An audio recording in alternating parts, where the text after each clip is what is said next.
Hey guys, today's quick review is about a Sanrenmu knife that has been discontinued for a while, and basically Sanrenmu used to make this knife under their name, their land division, and the name of this knife was Land PR-905, and they discontinued this one like a year or two ago.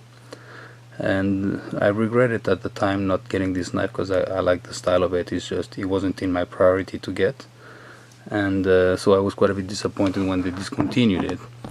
And then a while ago I noticed on Gearbest this same knife, and interesting enough is it's not sold as a Land PR905, but it's sold under the brand Hello, and the name of the knife is 905. So I got this one, and I can definitely tell just by the build quality that it's the same knife and it's still manufactured by Sanrenmu. All the details are there, all the typical Sanrenmu quality build is there. It looks like the Sanrenmu and it feels like the Sanrenmu, so I have no doubt that this one is made by Sanrenmu. So what we have here is a nice gentleman's folder with a very nice rosewood scales. It's a liner lock. The blade is completely hidden, like Quake and style, sorry. Very nice, like I said, gentleman folder. You have a very large groove here for deploying the blade, and which gives it a very nice access to the blade for deployment. The washers are Teflon washers, but they open actually, like the knife is very smooth. It got smoother once I put some oil on it, so I lubricated a bit the pivot and it got much better. Sorry.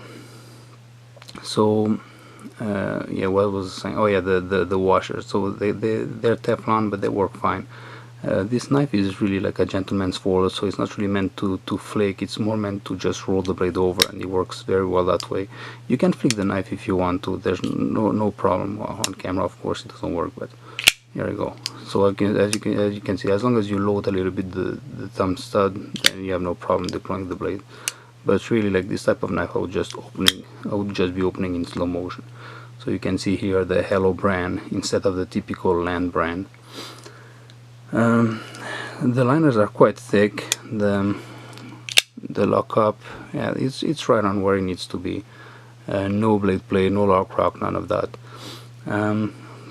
Overall, I really like this knife, and I'm glad I got it finally. It didn't disappoint. I got it on Gearbest for around $13, I believe, and if you like this style, it's definitely worth it, no question about it. A couple of things I'm not fond of. Let's see, I don't know if okay, you can see here the pivot. It's a proprietary pivot, which I'm not really fond of that. I would have preferred just a regular Torx, but I mean, it's just a circle with some holes, so I'm sure something can be made to undo the pivot if need be. I haven't taken it apart, I haven't needed to. The blade came perfectly centered, and it deploys well, so I didn't need to take it apart. And finally, the only second thing I'm not really fond of is the Hello. I think first it's a bit tacky. I just don't like this type of things. Hello doesn't really sound like a brand. And second, I would have preferred the Land brand as the original, just in order to give credit to where the credit is due. That's all. But it is what it is. We cannot get the knife under the Land brand, so that's the best I could get, so I jumped on it. So overall, I'm very happy with the knife, and if you like this style, I have no problem recommending it. Okay, hope you enjoyed the review.